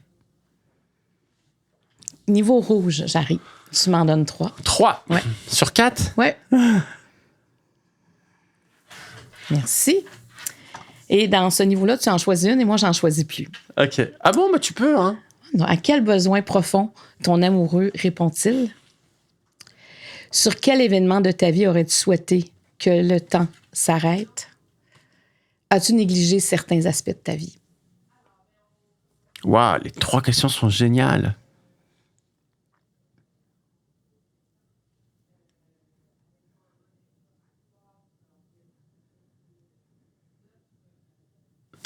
Sincèrement, je vais pas répondre à cette question parce que je pense que mon instinct de survie fait que je n'ai rien négligé de ma vie. Parfait. Un événement de ta vie que tu aurais souhaité que le temps s'arrête. Je pense que je vais prendre ça. À quel besoin profond ton amoureux Et je parle jamais de mon amoureux. Je pense que mon amoureux, c'est l'opposé totalement de moi. C'est quelqu'un de très calme, très posé, qui parle pas s'il a pas... D'abord, il a un super pouvoir, c'est qu'il est tombé amoureux de moi. Et moi, je crois que toute ma vie, je pensais que personne ne pouvait tomber amoureux de moi. Et pourquoi? Parce que comme je ne vis pas à moitié, que je veux vivre à fond tout le temps, ça prend une énergie de dingue. Je n'aime pas la médiocrité. Je n'aime pas... oh, vas-y, viens, on va faire un truc, on verra si ça fonctionne. Non, ça va fonctionner. Je peux pas faire un pique-nique en se disant on va acheter 2-3 trucs et puis on verra. Non. Moi, je veux un pique-nique de dingue. Je veux la nappe. Je veux les couverts juste pour le pique-nique. Je veux qu'il y ait des oiseaux à côté d'une rivière qui arrivent et que je puisse leur jeter les trucs. Tu vois, je veux tout. Toi, tu m'enseignes les choses. Tout le temps que ce soit génial. Je veux... quand je l'ai rencontré, ça fait 15 ans que je suis avec mon amoureux aujourd'hui. C'est un mec que j'aime profondément. C'est une chance d'avoir un homme comme ça. Il faut beaucoup d'énergie pour supporter quelqu'un comme moi. Tu vois, moi, je suis 2 jours en vacances. Au bout de 2 jours, alors que je m'étais engagé à rester sur un transat et à lire un livre, au bout de 2 jours, j'ai déjà envie de refaire la déco de l'hôtel. J'ai envie de voir comment est-ce qu'il pourrait gagner plus vite sur les services ou les choses qu'il pourrait proposer à la cliente. Je suis tout le temps à me dire comment je peux améliorer les choses. Je peux pas t'expliquer, c'est plus fort que moi. Tu vois, si je vois quelqu'un, je sais pas moi, je trouve que la coiffure lui rend pas service alors qu'il y a une vraie beauté chez elle, je vais tout faire pour me rapprocher d'elle et de lui dire ah, j'adore, mais tiens, Je sais pas. Voilà. Donc lui, des fois, il me dit, est-ce que là, vraiment, on peut s'engager peut-être à être cool et voilà. Donc, ce besoin profond auquel mon amoureux, c'est que je sais que je suis en sécurité dès qu'il est là. Je sais qu'il peut rien m'arriver. Je sais que si moi je flanche, lui ne flanchera jamais. C'est un papa extraordinaire. Et au bout de 15 ans, il m'aime encore. Alors, ça, c'est quand même génial. Et comment le couple a évolué à travers la paternité? Extraordinaire. Parce que lui, au départ, il avait très peur d'être papa. C'était quelque chose qu'il avait accepté, que j'ai réveillé. Parce qu'au départ, il m'a dit, moi, je veux pas d'enfant. Je lui ai dit, c'est pas grave, je vais en faire un tout seul. Et il m'a dit, non, si on est ensemble, tu peux pas. Je dis, mais moi, personne ne peut m'empêcher de faire ce que j'ai envie de faire, donc je te pose pas la question. Puis après, il m'a dit, je suis prêt à travailler là-dessus. Et on est une famille, quoi. C'est un super papa et vraiment, je pense qu'il a été choisi par la vie, quoi. Il a tout. Le seul défaut, c'est que quand je lui demande de faire des courses, il ramène tout sauf ce que je lui avais demandé de ramener. Mais au bout d'un moment, je l'ai accepté aussi, tu vois. Voilà. Ça le rend sympathique. Voilà. Et du coup, des fois, quand je veux vraiment quelque chose, je le mets pas sur la liste. Je sais qu'il va me le ramener. Est-ce que ça a été un coup de foudre? Pas du tout. On s'est rencontrés dans une soirée au Festival d'Avignon, qui est un gros festival de théâtre en France. Il y avait une soirée, lui, il avait beaucoup bu. Il est venu voir, il m'a dit, ouais, tu vas être mon plan cul de la soirée. Et moi, par à gauche, je fais, non, je crois pas, non. Et on s'est revus quelques mois plus tard. Il m'a dit, ouais, je voulais m'excuser, j'étais le mec à Avignon. Je dis, ouais, j'étais vraiment pas flatteur. Et on a parlé toute la nuit. Et il m'a dit, j'ai envie de t'embrasser. Mais je lui dis, je crois que t'es en couple. Il m'a dit, oui. Je lui dis, tu m'embrasseras le jour où tu seras célibataire. Et le lendemain, à 17h, il m'appelle. Il me dit, ça y est, je viens de quitter mon amoureux. 2 mois après, on vivait ensemble. Et ça fait 15 ans. Et moi, c'était pas du tout mon style. Moi, j'aimais beaucoup les blacks, les rebeux, tu vois, les mecs un peu, tu vois, inaccessibles pour les gays, tu vois. Lui, il est blond aux yeux bleus. Donc, voilà. C'est rigolo, hein? Et ça a été une rencontre qui a changé ta vie, ça. Ah oui. Hein? Est-ce que ça allège de trouver comme l'homme de ta vie actuelle, tu sais? Oui. Ça dépose les choses, ça... Et puis, il connaît mon métier. Il sait que je pars souvent, tu vois, il a une confiance. Il remet pas ça en question. Pas du tout. T'es libre. Il est jamais en train de... Jamais il m'a dit non. Jamais il m'a dit ne fais pas quelque chose. C'est un mec super. Niveau Eros et compagnie, tu me donnes 4 cartes. Tu vas répondre à une seule question. Bien sûr. Celle-ci et celle-ci. Parfait. Quel souvenir gardes-tu de ta première fois? Est-ce que la sexualité est un tabou dans ta famille? Qu'est-ce que tu aurais aimé savoir sur la sexualité à 20 ans? Es-tu à l'aise avec la nudité? On répond à une seule question. Waouh! Elles sont toutes géniales encore. J'ai pas utilisé le joke. Qu'est-ce que tu aurais aimé savoir sur la sexualité à 20 ans?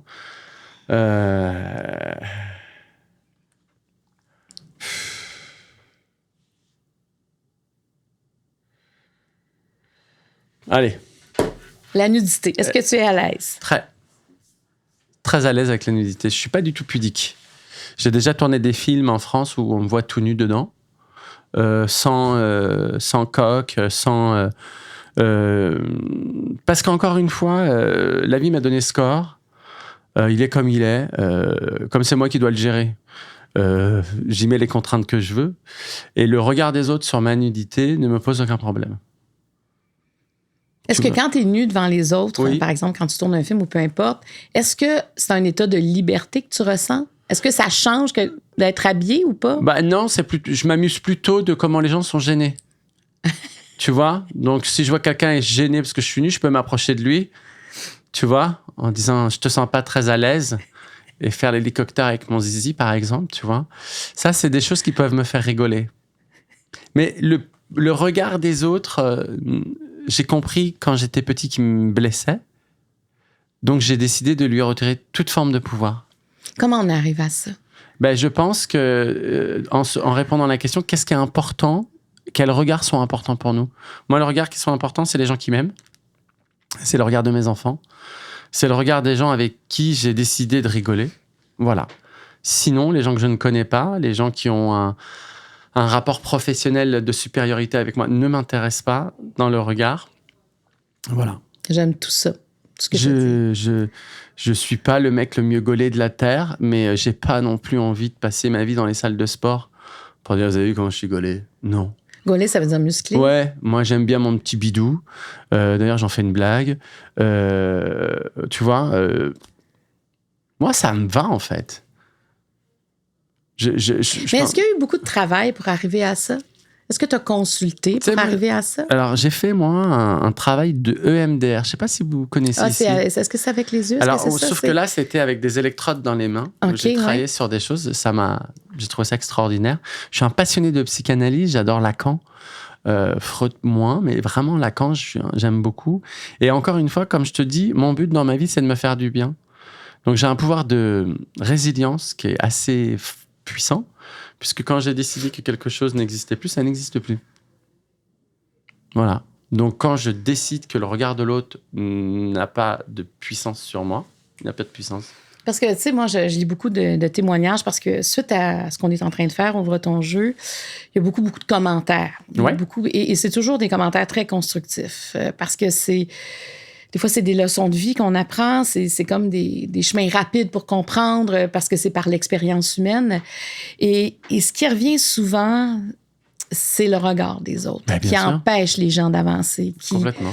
Le regard des autres qui suscite de la peur, qui suscite du doute, qui empêche d'avancer. C'est pour ça que je suis toujours intéressée à savoir comment les gens arrivent à cesser ce regard-là. Personnellement, moi, le regard des autres, je trouve qu'on donne trop de pouvoir à ça bien aussi. Sûr. Mais il reste que des fois, dans le quotidien, c'est moins facile à l'appliquer. Mais est-ce que ce regard des autres, par exemple, sur ta nudité, il aurait un pouvoir? Si demain, je te dis, viens, on va sur une plage naturiste tous les deux. Moi, je suis très pudique. Toi, tu me dis non? Ah, ben, il faut... Ben, écoute, depuis que j'ai cette question-là dans le jeu, il y a plusieurs personnes qui la choisissent, cette question-là. Et je suis toujours étonnée de la réponse. Des fois, je vais dire, cette personne, elle va sûrement être à l'aise, elle l'est pas. Elle le sera pas. Tu sais, tu comprends? Je me rends compte que il y a quelque chose à explorer dans son rapport avec la nudité. Puis clairement, moi, tu me dirais, tu vas te promener nu devant des gens, on dirait que ça sera pas possible. Des gens que je connais pas, là. Et c'est quelque chose que tu projettes ou tu es sûr de ça? Ben, c'est quelque chose que je projette clairement. Mais par exemple, si je te dis, OK, mais on y va quand même, et tu vas pas donner le pouvoir à ces gens, ton corps, il a fait quelque chose d'extraordinaire, il a donné la vie. Absolument. Tu peux pas faire mieux de toute façon que ça. Probablement que je le ferais parce que j'aime essayer les choses, mais il faudrait que je sois avec quelqu'un qui me convainc. Tu comprends? Je m'en irais pas seule. Mais c'est pour ça que je te dis, si je suis avec toi, j'irais peut-être. Qu'on le fait ensemble et que surtout, à aucun moment... on amène, où on se dit, ça y est, on est nu d'un point de vue psychologique. C'est un état, on est nu et on fait autre chose. Mais tu vois, l'an passé, il y a eu une campagne de lingerie Emma, qui est une boutique de lingerie fine, mais Emma Dunn, la propriétaire, c'est une femme qui veut faire beaucoup sur l'acceptation des corps. Ouais. Et on était 5 femmes très différentes et on a fait des photos, là, ça a été médiatisé beaucoup au Québec, en lingerie. Ouais. Et ça, pour moi, déjà... C'était énorme de me faire photographier en soutien-gorge, tu sais. Et finalement, quand j'ai lu les commentaires, j'ai dit, OK, j'ai tout compris. J'ai dit, OK, ça libère beaucoup de gêne chez les femmes. Et même des femmes très près de moi que je savais pas qui auraient jamais osé faire ça. Et là, tout d'un coup, disaient, mais c'est tellement beau, pourquoi je le ferais pas? Ben oui. Et je me disais, mais c'est tellement beau, tu sais, puis il y a eu beaucoup, beaucoup de témoignages très émouvants, très émotifs. Et pourtant, au début, j'ai hésité, puis j'ai été très heureuse de le faire. Mais bien sûr. Mais c'est après que j'étais heureuse, tu comprends? Mais t'as conscience que ton corps, tout le monde le voit. Ah, mais tout le temps, mais ça, je le sais. T'as conscience que tu peux pas nous faire croire que ton corps est autre chose que ce qu'il est. Non, mais c'est pour ça que quand les gens, des fois, disent « Ouais, mais toi, tu sais, t'es comme... tu sais, t'es pas dans les standards. » Genre, mais pensez-vous que je le sais pas? Pour vrai, là. S'il y a quelque chose qui est pas hypocrite, je trouve que c'est quand même un corps. Ben bien sûr, c'est pour ça que ça doit pas être problématique. Les gens qui te disent « T'es pas dans les standards », mais merci la vie. Ben, c'est ça. Mais moi, ça m'a jamais empêché de rien. Ben non.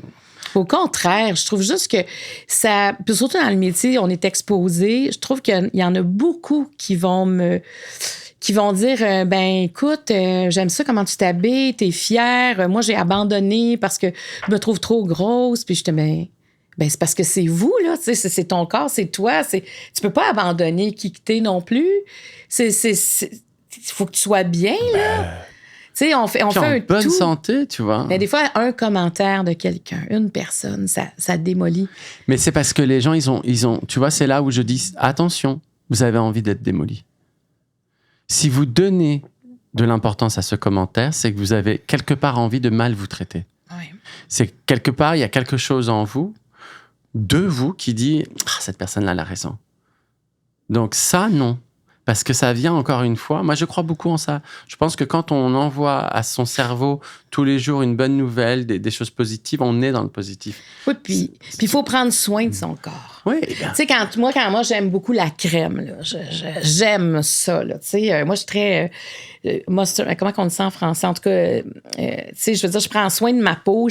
Mais ça, c'est comme honorer mon corps aussi. Mais bien sûr. C'est pour ça que je te parlais des câlins, tu vois, de se faire masser. C'est génial de se faire du bien. Oui. Tu vois, dans la sexualité, ce qu'on devrait expliquer à la nouvelle génération, le sexe n'a pour but que de ressentir du bien. Oui. C'est pas une performance physique. C'est pas comme vous voyez dans les films porno. Non, il faut que vous trouviez votre plaisir. Et ne vous mettez pas au service de l'autre sans vous poser la question de votre propre plaisir. C'est pas ça la sexualité. On a des capteurs dans tout notre corps, il faut que tout soit dans le rouge. Oui, puis il faut nommer les choses. Mais donc, du coup, donnons-nous rendez-vous à la fin de l'été et allons sur une plage naturiste. Il y en a ici à Montréal? Non, ça n'existe pas au Québec. Non, c'est pas vrai, ça existe. Mais il faut. Parce qu'est-ce que tu vas sur les plages naturistes? Je me pose pas la question. S'il y en a une, j'y vais, oui. OK, tu t'en vas là, point. Ouais. Mais moi, ça n'est pas un problème. Mais même quand tu étais jeune, ça a toujours été comme ça? Non, quand j'étais jeune, c'était horrible. Et je voyais que ça me faisait souffrir le regard des autres. Tu vois? Et jusqu'au jour où je me suis dit, mais t'es pas malade. Ce corps ne t'empêche pas. Il n'y a pas un handicap qui fait que. On s'en fout. T'es aimé de quelqu'un, donc c'est bon. Ça y est, t'as répondu à cette question. Moi, j'adore. Ah non, mais vraiment. T'as-tu écrit des livres? J'ai écrit des bandes dessinées. Des bandes dessinées. Parce qu'un jour, mes enfants m'ont dit, mais pourquoi toutes les histoires, c'est un papa et une maman, il n'y a jamais de papa? Ça n'existait pas en France. Donc, j'ai créé 4 BD que j'ai appelé Vic et Tim. Et donc, c'est 4 BD sur une famille homoparentale. Et c'est le nom de tes enfants? Ouais, Vic et Tim. Vic et Tim. Quand on le dit vite, ça fait victime. C'est pour ça, c'est le jeu de mots. Parce que quand je les appelle dans la rue, ça me fait rire. Je dis, victime, venez là. Les gens, ils font, oh, il a quand même pas osé. Rien que pour voir cette réaction. J'adore. Mais tu pourrais écrire un livre sur toi.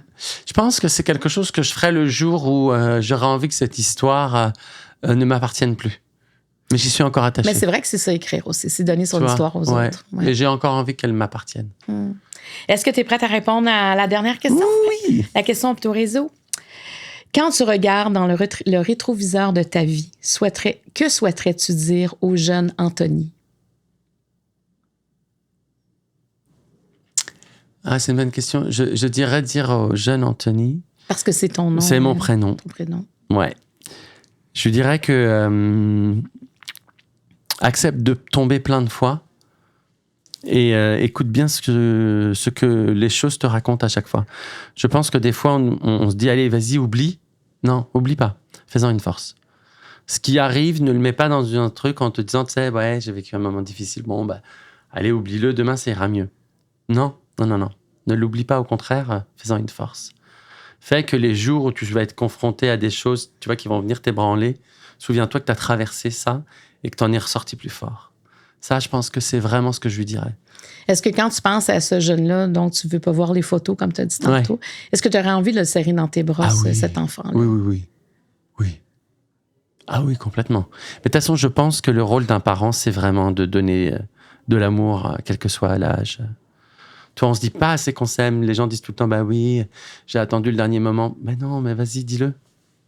Je t'aime. À tes enfants, tu le dis? Tout le temps. Parce que je l'ai pas entendu petit, parce qu'il y avait de la pudeur. Et cette pudeur, elle sert à quoi? À rien. Est-ce que ta maman est toujours là? Ouais, ma maman est toujours là. Et je lui dis.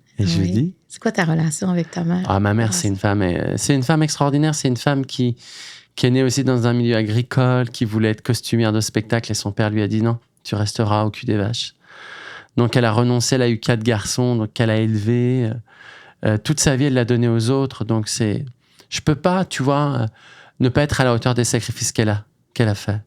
Quand je lui ai dit, maman, je vais devenir un acteur, elle m'a dit, ah, tu sais, on connaît personne, ça va être compliqué. Et quand aujourd'hui, elle voit que je remplis toutes les salles de France, que j'ai un amour avec les gens, je sais que quelque part, tu vois, je lui dis, t'as vu comment je suis à la hauteur de la vie que tu m'as donnée, quoi. Est-ce qu'elle est fière de toi? Oui, elle est très fière. Elle est très fière. Elle est très inquiète parce qu'elle trouve que je travaille trop, mais elle arrête pas de travailler non plus. Non, oui, elle est fière. Est-ce que tu la gardes, ta mère? Oui. Est-ce que tu voyages avec elle? Alors, ma mère déteste voyager. Ma mère, c'est une vraie femme de la campagne. Elle est venue me voir une fois à Paris. Elle est venue en chaussons parce que ses jambes avaient gonflé dans le bus. Elle est venue à l'Olympia. Je dis, maman, t'aurais pu faire un effort, mettre des chaussures. Elle me dit, ah, me fais pas chier. J'ai les jambes qui ont gonflé. Ma mère, c'est une femme de... Voilà, elle vit comme ça. Non, je vais la voir. Elle veut pas voyager. Elle veut juste qu'on prenne du temps, voir ses petits-enfants et rigoler, quoi. Elle me voit tous les jours à la télé. Elle est super contente. Donc, c'est un bon public pour toi. Oui. Qu'est-ce qu'on peut te souhaiter, Jarry? Qu'on apprenne... Qu'est-ce qu'on peut me souhaiter? D'abord, de revenir plus souvent ici et puis de continuer à rencontrer des belles personnes comme toi. Moi, je trouve que, voilà. Et en plus, ce matin, c'était un matin particulier pour moi. Là, tu m'as fait beaucoup de bien. Ah, merci. Vraiment. Je pense qu'on ne s'est pas rencontrés par hasard. J'aime ça entendre ça. Non, vraiment. Merci d'avoir été là. Ça a passé tellement vite. Oui. T'as répondu à toutes ces questions. Et bravo aux questions qui ont été faites. Waouh. Tu sais, des fois, on fait des médias en France et ils nous disent, alors votre spectacle parle de ça. Et vous dites, non, pas du tout. En fait, tu n'as pas travaillé. Et là, c'était waouh. Beau travail à tes équipes. Merci beaucoup. Puis et qu'est-ce que je te souhaite, moi? Qu'est-ce que je peux te souhaiter? Oh. Qu'est-ce que tu peux me souhaiter? Moi, je suis comme bien présentement quand même dans ma vie. Peut-être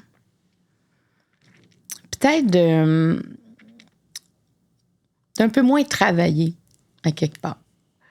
D'avoir le temps de réfléchir davantage. Ça, on dirait que des fois, de prendre un recul, j'aimerais écrire. Oui. J'écris une fois un livre, une partie de ma vie, et il y a quelque chose qui m'appelle présentement pour écrire. Et j'ai des amis écrivains qui me disent, mais tu t'assois et t'écris, c'est tout. Moi, je vais te souhaiter autre chose, si tu me le permets. Certainement. Je vais te souhaiter de te mettre au centre. Ah, c'est drôle que tu dises ça, là.